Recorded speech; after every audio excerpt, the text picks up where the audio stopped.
Mestre Yanaga, esse TDC Rockstar já fez incontáveis palestras nas trilhas do TDC, acho que já rodou aí o mundo palestrando em eventos do mundo todo e mantém aí essa política de vida, de compartilhar o que ele aprendeu. Edson, sem mais delongas, o palco é seu, meu amigo. Obrigado, Yara. Boa tarde, TDC, tudo bom? Quem aqui está feliz de estar aqui hoje? É? Aliás, que saudade. A última vez que eu estive aqui no TDC, em 2019, 4 anos, claro que 3 anos foram roubados da gente, da nossa vida, então é muito bom estar aqui de volta. E bom dia, boa tarde, boa noite para você que está assistindo online, onde quer que esteja, ao vivo ou gravado. Muito feliz de poder estar aqui com vocês hoje no TDC e falando, claro, de alguns dos meus assuntos favoritos. Vou falar de Java, vou falar de Design Patterns e vamos tentar rever algumas coisas que mudaram. Eu coloquei Java 20+, tá? Inicialmente eu tinha tentado fazer uma brincadeira, porque faz mais de 20 anos que esses conceitos que eu vou apresentar hoje foram introduzidos. E claro, depois de 20, 25 anos, certas coisas mudaram, certas coisas não mudaram, e eu queria rever alguns desses conceitos para ver o que vale a pena manter e o que vale a pena a gente mudar.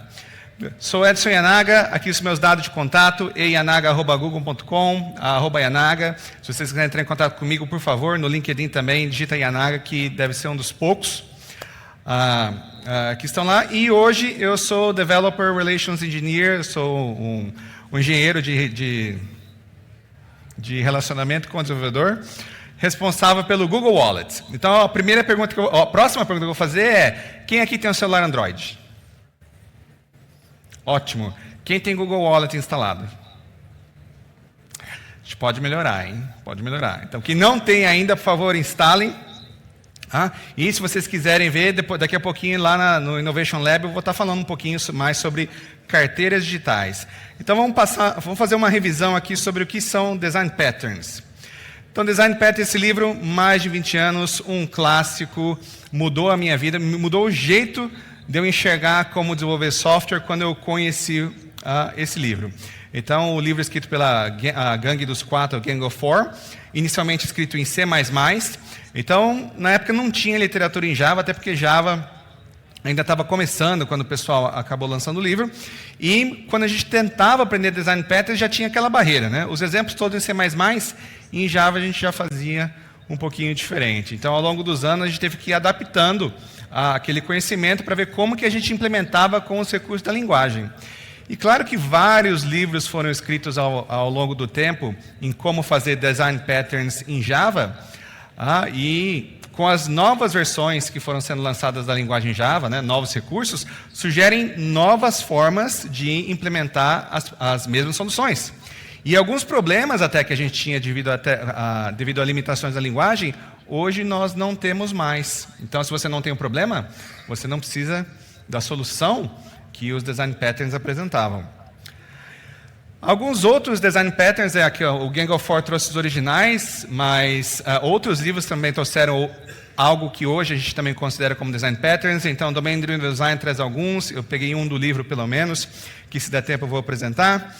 Effective Java também traz alguns conceitos e algumas coisas que talvez a gente possa até determinar como Design Patterns. Muitos dos conceitos aqui eu aplico do Effective Java, claro.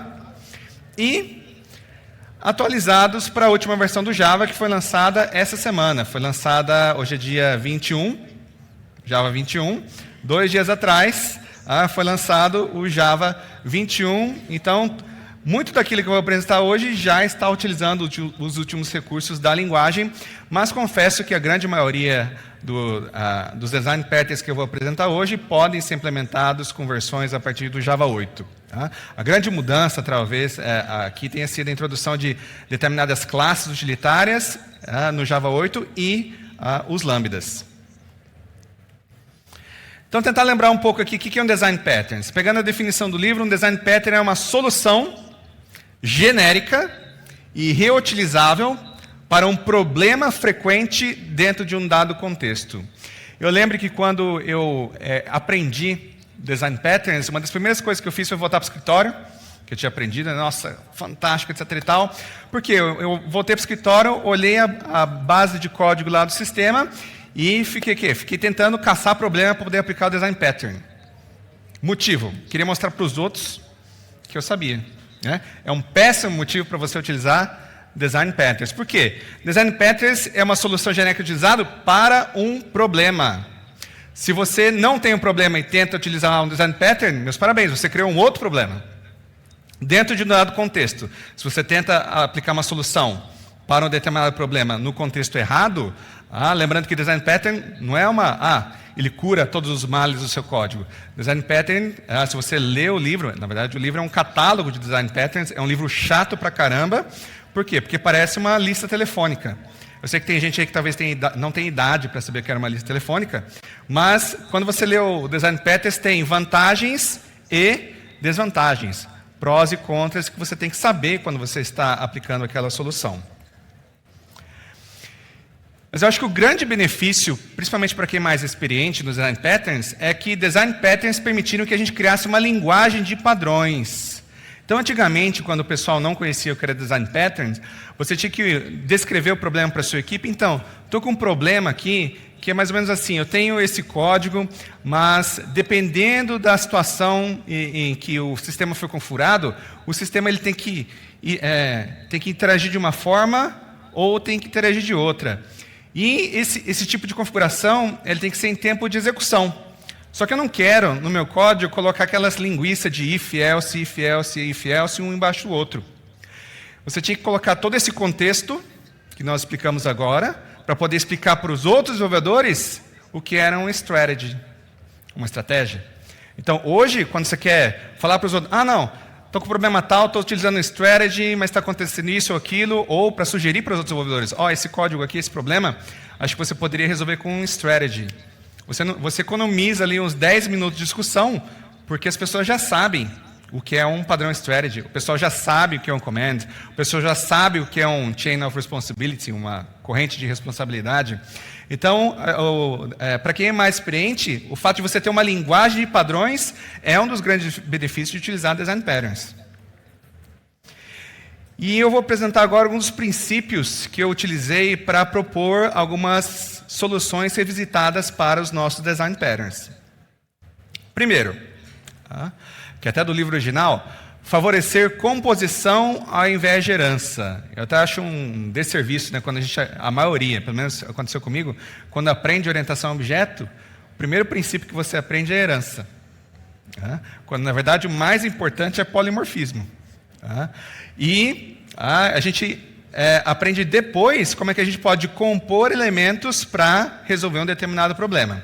Então, aqui nós vamos utilizar composição ao invés de herança e muito polimorfismo para propor essas soluções. Favorecer interfaces menores. Ao invés de você criar... esse aqui é um dos princípios aí do livro que propõe coisas mais limpas, né? Ao invés de você ter uma interface grande, genérica, que faz muita coisa, crie interfaces pequenas, resolvendo problemas específicos. Outro princípio que a gente tem que levar adiante. E esse que eu tirei do Effective Java, favorecer interfaces existentes. Antes de você criar uma nova interface no seu código, verifique, tanto no JDK, da base de código que já existe, se já existem outras interfaces que têm a mesma assinatura e ou o mesmo propósito. Por quê? Toda vez que você adiciona uma nova classe no seu projeto, uma nova interface no seu projeto, você adiciona o quê? Mais um item que as pessoas têm que aprender para poder mexer no seu código. Se você cria um nome para a interface, a pessoa vai ter que ver, estou vendo esse tipo aqui no meu código, o que esse tipo faz? A pessoa vai ter que ir lá, clicar no navegador, lá na sua IDE, navegar até o código e falar assim, isso aqui faz tal coisa. É uma interface que tem um método, recebe isso e retorna aquilo. Então, vamos favorecer as interfaces existentes na medida do possível. Por outro lado, quando eu discuti esse assunto lá no DevOps Friends, alguém me deu um contra-argumento. A gente estava discutindo e esse desenvolvedor falou, às vezes eu prefiro criar uma nova interface, mesmo que já exista outra com a mesma assinatura. Por quê? Porque a semântica que eu quero dar para aquela interface é diferente. E quando eu procuro na IDE, eu dou um search na IDE, eu quero procurar aquele nome, porque eu quero saber quais são os lugares do sistema que estão utilizando aquele nome, aquela interface. Acho que é um bom argumento também. E é claro, eu vou deixar para vocês o bom senso de quando utilizar uma coisa ou quando utilizar outra. E quais são os design patterns que nós podemos revisitar hoje? Pelo menos os que eu acabei cobrindo, né, nessa proposta inicial. Nós podemos revisitar os design patterns Command, Observer, Strategy, Template Methods, Singleton, Interpreter, Chain of Responsibility, Visitor e Specification. Todos eles podem. A gente não vai conseguir cobrir todos hoje por uma limitação de tempo, mas claro que eu não podia deixar de publicar os meus bugs em código aberto. Então, se vocês forem no meu GitHub, está tudo lá disponível. E se vocês acharem algum defeito, ao invés de reclamar, por favor, mandem um pull request que a gente aceita de coração aberto. Esse é o slide, se vocês quiserem pegar aqui, tem o QR Code, ele vai para essa URL aqui abaixo, github.com/yanaga/revisiting design patterns, está o repositório com a implementação atual, ok? E, de modo algum, eu quis que fosse uma lista exaustiva ou extensiva, foi o que deu tempo de eu dar uma pensadinha lá com carinho de como a gente poderia revisitar. Existem várias outras implementações que podem ser possíveis, e se alguém se interessar em contribuir, eu agradeço, claro. Então, vamos começar ali. O primeiro que nós podemos revisitar, o Command. Se você pegar a definição clássica do Design Pattern Command, o que é o Command? Command, você quer transformar aquilo que antes você colocava simplesmente como linhas de código, como uma ação, e que você quer transformar aquilo numa estrutura, em um objeto, em algo que pode ser compartilhado, em algo que pode ser utilizado. Como é que você faz isso? Com essa interface, Public Interface Commands, o método void execute, que, confesso, não é a melhor assinatura do mundo, porque não recebe nada e não retorna nada. Ou seja, 100% da execução desse método depende de estado interno. Para isso, todo o estado que você precisa para executar uma determinação já tem que estar encapsulada dentro do seu objeto. Então, só use isso aqui se você sabe, se você já encapsulou direito toda a informação que você precisa dentro de um container que é o seu objeto. A versão revisitada é que já tem uma interface do JDK que tem exatamente a mesma assinatura, que é o Runnable. Com a vantagem de que, se você utiliza Runnable, você pode passar esse método aqui para ser executado dentro de uma thread. Tá? Ou mais tarde, até o Helder vai estar falando, você pode catar isso aqui e colocar dentro de uma virtual thread. Então, utilizar isso aqui ao invés do command clássico tem outras vantagens, além de só mudar o nome. Observer. Observer é muito mais comum quando a gente tinha interfaces gráficas. Você mudava um estado no componente, você queria que outras partes da sua interface fossem mudadas também.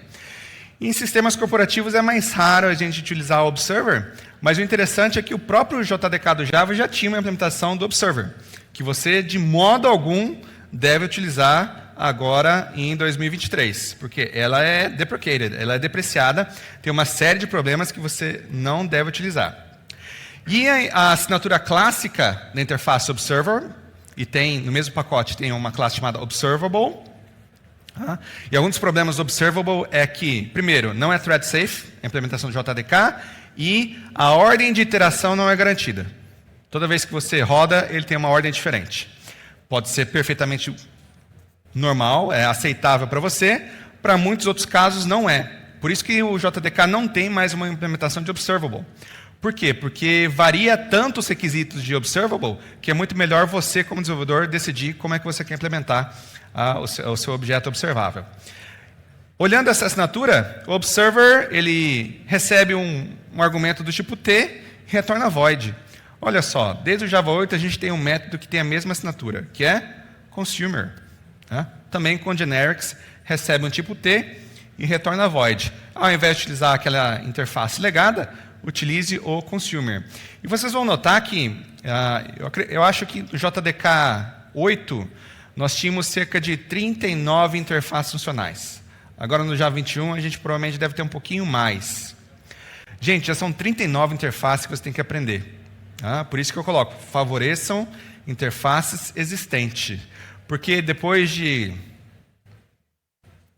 5, 10 anos que essa interface no JDK, acredita-se que boa parte dos desenvolvedores já conhece a assinatura daquelas interfaces. De novo, é mais fácil você catar uma base de código e ler o código se você está utilizando algo que já é familiar.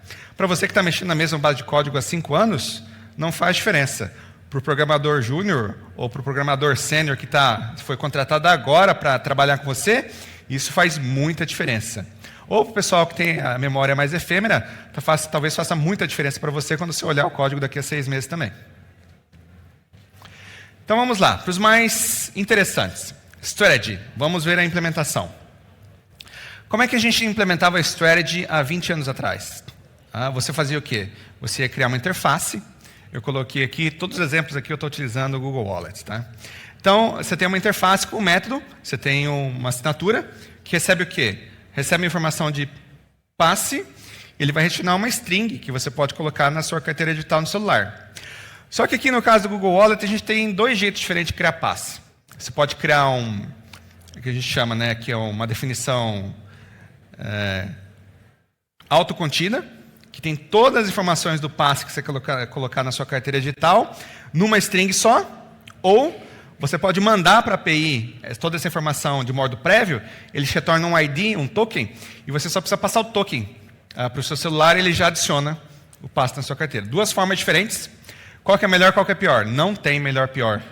Você escolhe aquela que é mais conveniente, dependendo do seu caso de uso. Então, para catar esse strategy e implementar, eu tinha que criar uma classe concreta para cada caso diferente que eu queria implementar a interface e retornar. Então, quando eu tinha aqui, eu criei um endpoint e eu tenho aqui um set strategy para setar e configurar a estratégia que eu quero utilizar em tempo de execução. Muitos de nós programadores Java, iremos utilizar injeção de dependência para escolher em tempo de execução. Então, o nosso código ia ficar assim, eu ia criar um endpoint, ia dar um set na strategy e retorno aqui, e depois eu só chamo esse método aqui, o createLink, ia me retornar a informação e ia mudar, dependendo se é um ou outro strategy. Como é que fica a nossa implementação utilizando os recursos do Java recentes? Bom, se eu notar aqui que o meu Google Wallet Endpoint não tem mais um set strategy.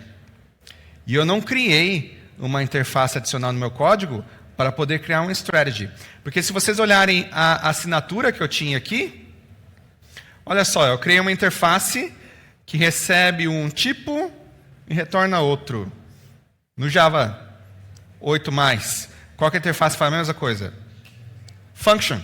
Então, ao invés de criar uma nova interface, eu só vou lá e uso uma interface que já existe. Todo mundo sabe que é uma function. Function, eu recebo um argumento do tipo passInformation e retorno uma string. E com a vantagem adicional, agora eu não preciso mais criar uma classe concreta e implementar uma interface. Se você está fazendo assim, bonitinho no seu código, o que você vai fazer? Você vai fazer endpoints, eu dou um set function, eu estou recebendo, posso fazer com Lambda, eu recebo um passInformation e coloco aqui e retorno uma string. TDC 2023. Faço na mesma linha, se cabe em uma linha. Eu particularmente não sou fã de você colocar multilinhas aqui em lambdas, né, com as chaves. Se você vai utilizar mais de uma linha, ou se a linha for muito comprida, o que você pode fazer?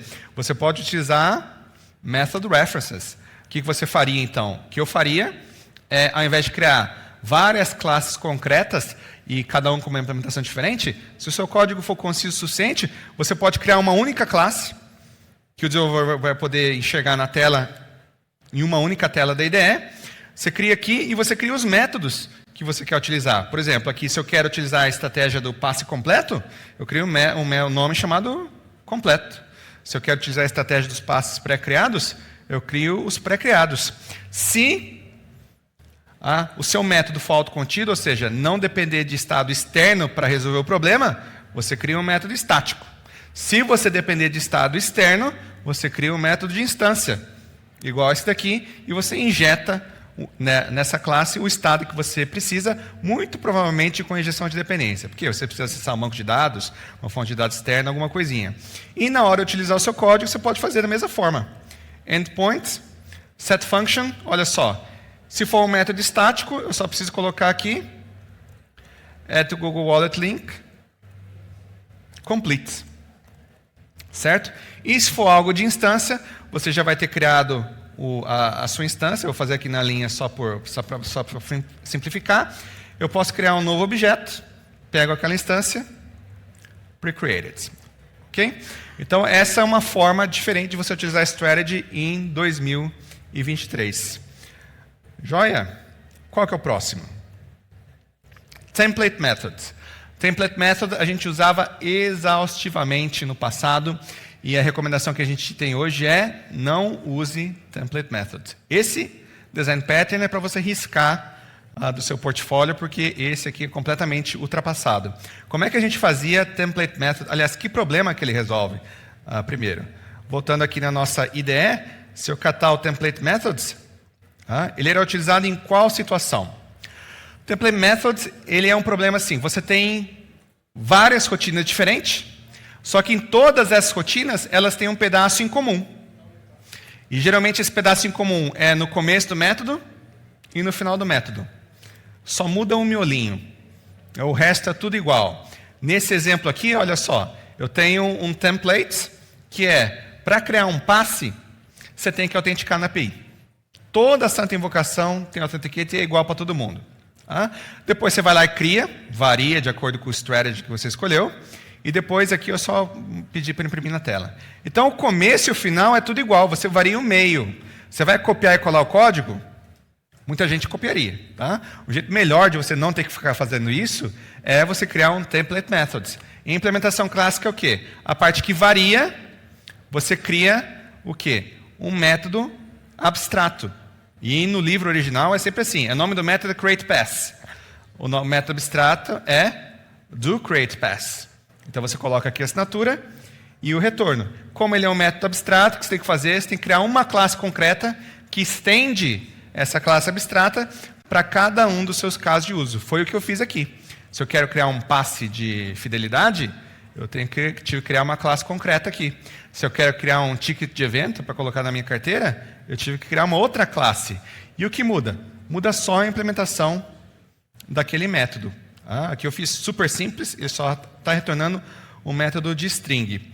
E para utilizar esse cara, olha só, aqui, se você utilizar a injeção de dependência, você vai estar retornando um objeto do tipo Google Wallet Pass Creator, mas na verdade você vai estar instanciando um deles. Vai estar instanciando um dos concretos, o Event Tickets, ou Loyalty, ou qualquer outra implementação que você está fazendo. Isso a gente fazia há 20 anos atrás. Há 20 anos, né? Utilizando o português correto. Aqui, em 2023, o que você faz? Você não cria mais Template Methods. Por quê? Porque todo o seu código pode estar aqui, você pode ver que ele é muito parecido. A diferença é que agora, ao invés de criar uma classe abstrata com método abstrato, eu crio a parte que varia, eu crio uma função. Função, consumer, depende do seu caso de uso. Como o meu método ele recebe alguma coisa e precisa retornar alguma coisa, ele é uma função. Então eu injeto um strategy dentro, eu substituo a parte do template por um strategy que é configurável. Aqui é um strategy que é passado aqui na construtora da minha classe, e na parte que varia, eu só chamo o strategy. Strategy.apply e passo a informação. E como é um strategy, eu posso resolver da mesma forma que eu tinha passado antes com vocês com o strategy, na hora de instanciar, precisa de um Google Wallet Pass Creator. Beleza. Só do Google Wallet Pass Creator, tem um parâmetro e já passa a função. Que eu recebo um Pass Information e tem que retornar um map. Já retorna aqui um map. Off, vai ser, sei lá, genérico. Retorno TDC. Ok? Então, Template Methods não se usa mais, não se cria. Se você olhar que a maioria do código aqui, a gente nem usa mais classes abstratas. É tudo na base de Lambda, passando como parâmetro Strategy. Então, se eu tivesse que escolher uma mudança só, Strategy é o design pattern que hoje em dia a gente está utilizando em todos os lugares, porque na maioria das vezes a gente pode substituir essas hierarquias de classe simplesmente por um Strategy. Joia? Esses são os mais simples.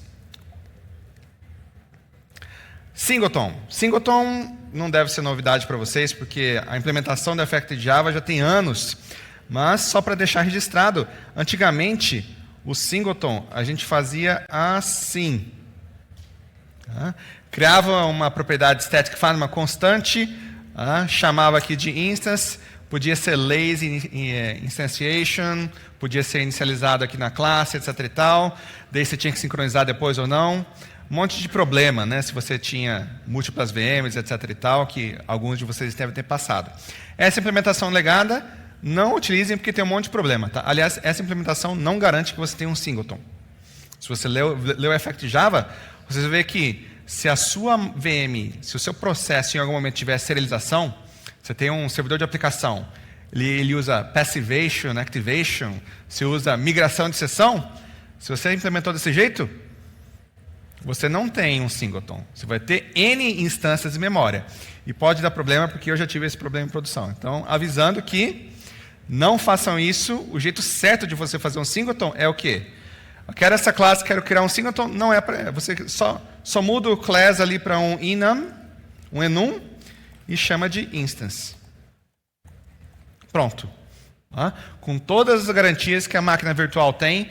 Se você usar um enum, no contrato do enum está garantido que dentro da mesma JVM vai ter uma única instância dessa classe aqui. Tudo gerenciado pela linda e maravilhosa JVM. Você não tem que se preocupar com mais nada.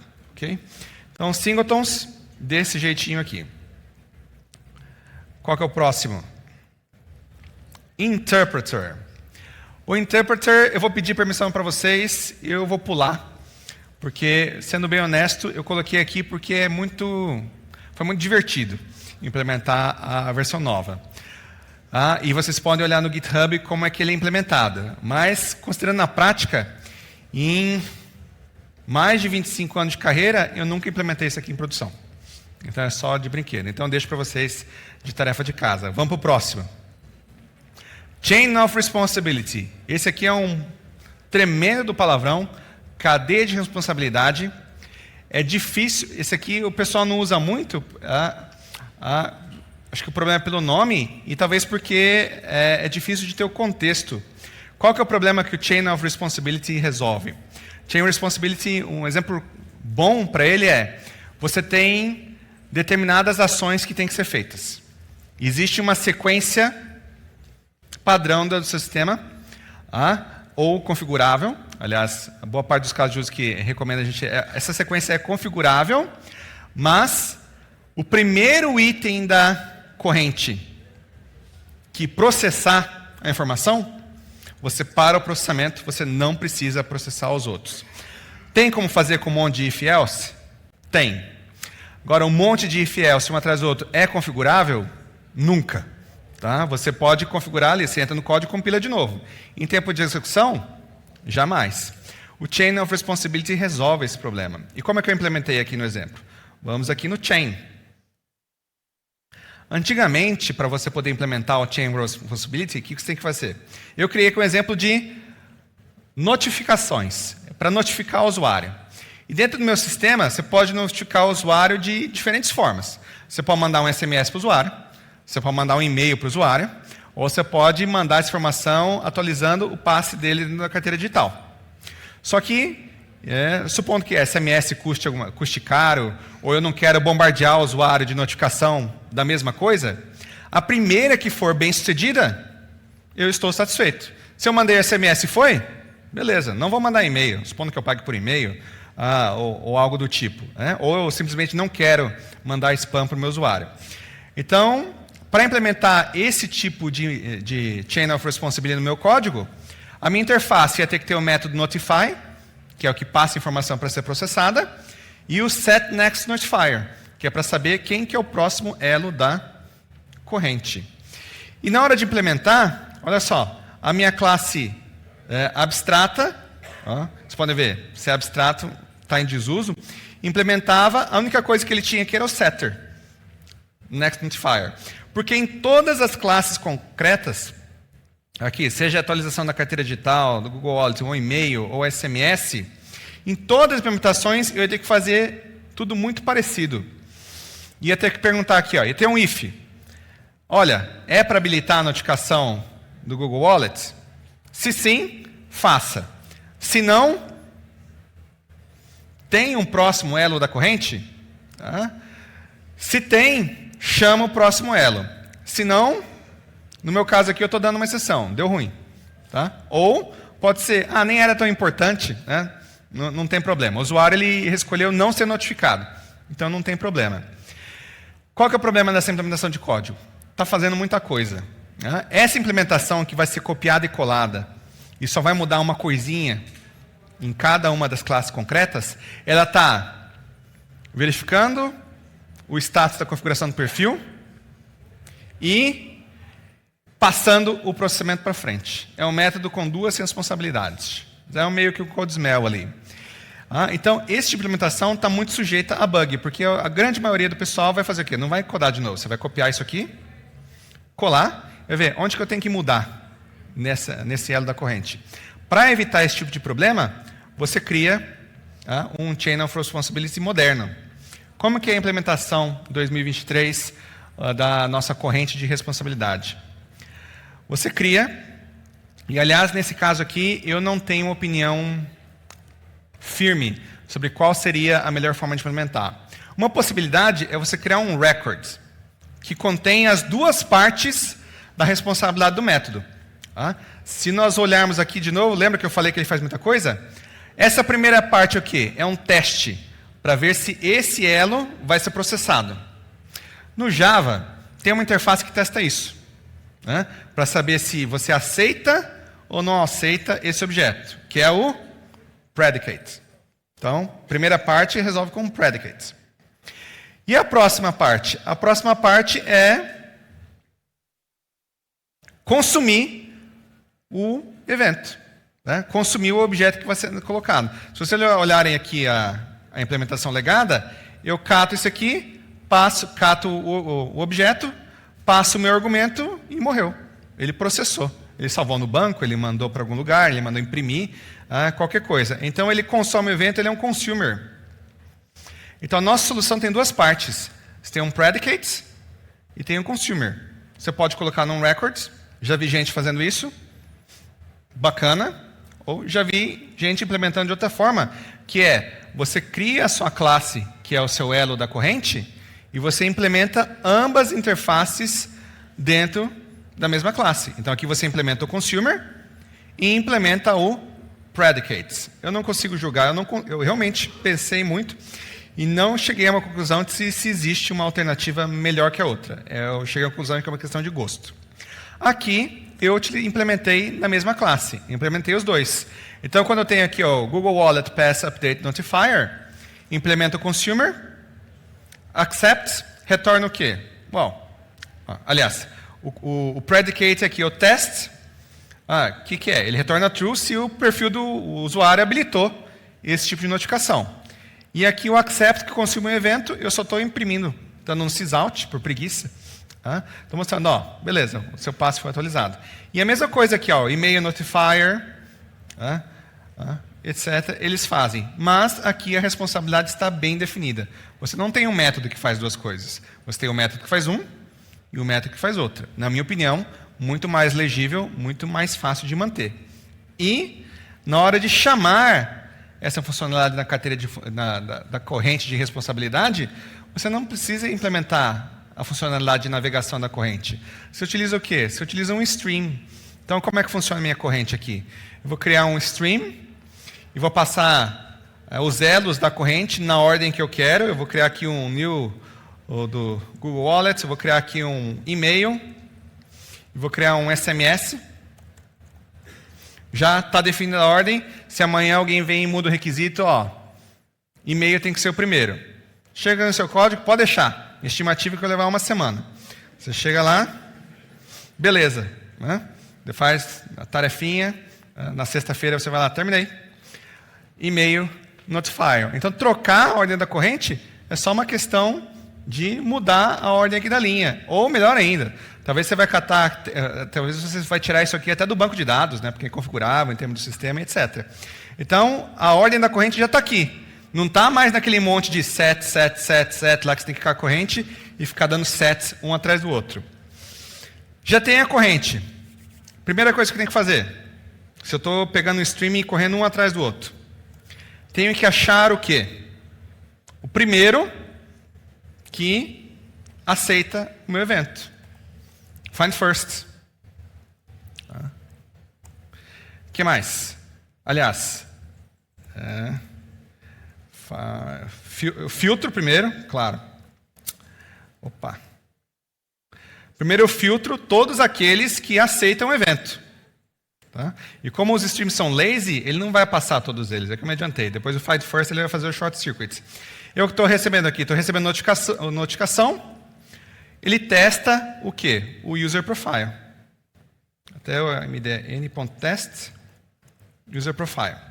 Se retornar true, aceita. Retornar false, não aceita.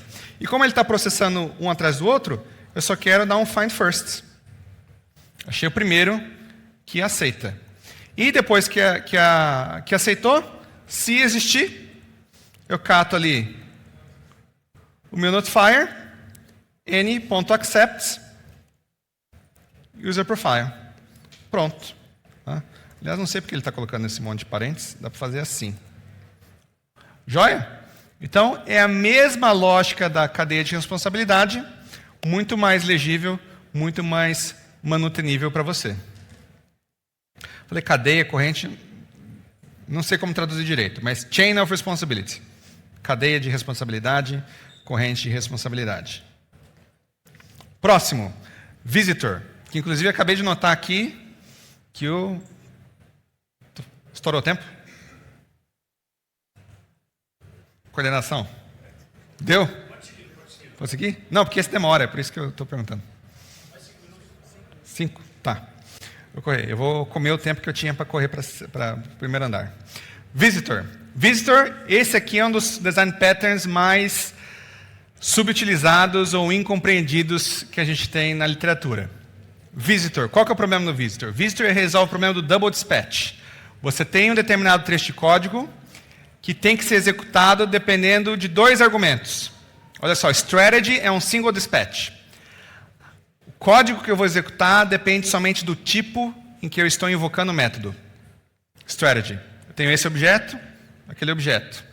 Né? Se é esse tipo, é esse código. Se é esse outro tipo, esse outro código. O visitor ele é especial porque ele é um double dispatch. O código que eu vou executar depende do tipo do objeto em que eu estou invocando o método e do tipo do objeto que eu estou passando como parâmetro. É um double dispatch. Coisa linda de fazer em C++. Em Java, você tinha que fazer assim. Tinha. Então, eu vou pegar o visitor. Era assim. Você tinha que criar o quê? Você tinha que criar uma hierarquia de tipos. Então, aqui no wallet, eu peguei vários tipos de pastas diferentes, porque dependendo do tipo do pasta, tem que fazer um jeito diferente. Cria uma classe abstrata e uma hierarquia. E você tem um método aqui, public abstract accept, e recebe um visitor. É super ruim de ler. Loyalty, event, e todos eles são implementados do mesmo jeito. O código é o mesmo, a assinatura é diferente. Por que a assinatura é diferente? Porque a gente está fazendo o overloading aqui, esse visit, nesse caso, o tipo é um loyalty card. Nesse cara aqui, são os mesmos caracteres, mas o tipo que ele está recebendo é o quê? É um event ticket. Perceberam? Então, se está difícil, o visitor é ruim de entender a primeira vez mesmo. Mas qual que é a vantagem do visitor?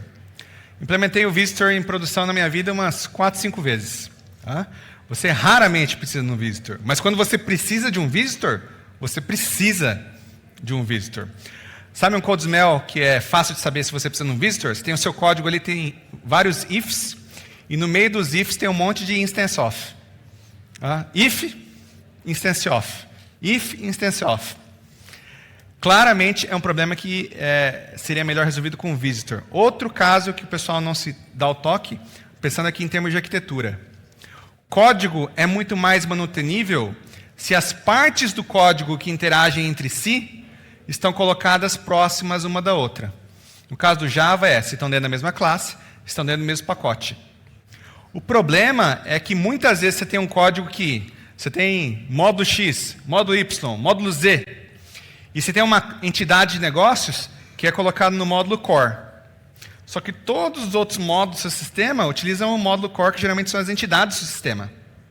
E você tem operações que, no módulo de faturamento, eu uso a entidade, sei lá, pessoa. Eu faço isso com a pessoa, faço aquilo com a pessoa, né? E etc. Lá no módulo de compras, eu faço... São outras coisas, mas eu estou continuo utilizando a pessoa. Faço isso com a pessoa, faço aquilo com a pessoa. Primeira solução que você faz o quê? Usar um strategy. E você joga o strategy lá para dentro, perto da pessoa.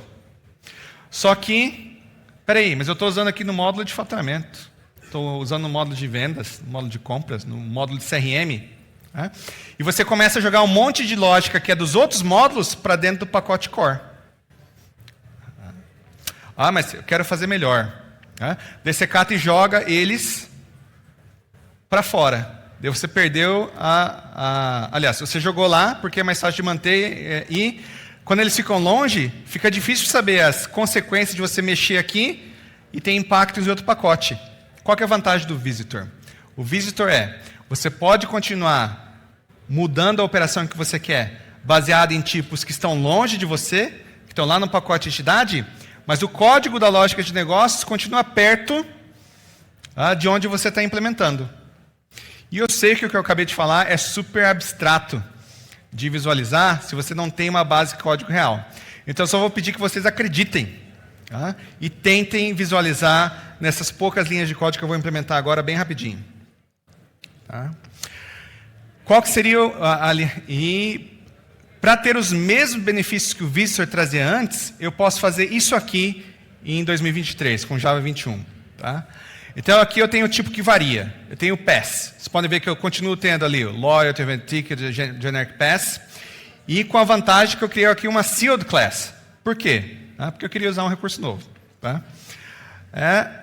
E aqui, todas essas classes estão implementadas. E olha só, e aqui a minha classe Loyalty, ela tem um atributo que as outras classes não têm. Como é que eu faço isso? Ao invés de implementar todo esse código do Visitor, hoje, a mesma funcionalidade do Visitor pode ser colocada com um Enhanced Switch. O que o Switch faz? Aqui eu quero variar a implementação. Note, isso aqui é um Live Legacy Visitor. Ele é um strategy se eu catar esse cara e tiver múltiplas implementações. Ele é um Visitor se eu tiver um switch baseado no tipo. Quando eu faço isso, eu posso colocar aqui, se for Loyalty, retorna 5. Se for um ticket de eventos, retorna 10. Se for um passo genérico, retorna 8. E com o recurso do Java 20 para frente, você pode até basear não só no tipo, mas no estado da instância do tipo que você recebeu. Então, se for Loyalty e receber o size maior que 5, retorna 6. E assim vai. E eu não preciso de um default case aqui. Na verdade, teria que ser assim, né? 1. Por quê? Meu compilador está até reclamando. Isso aqui é desnecessário. Porque é um tipo selado. Né? O compilador já sabe que como é um tipo selado, só pode ter 3 tipos no meu código. Eu não preciso ter um default. Joia?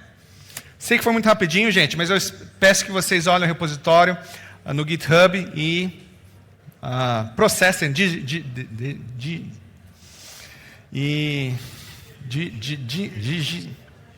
e processem a comida lá, tá? O código. Para entender certinho como aplicar. Joia? E tem outros que eu queria passar. Vou deixar de tarefinha de casa para vocês.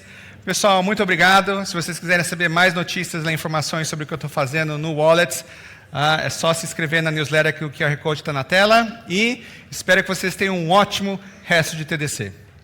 Uhul!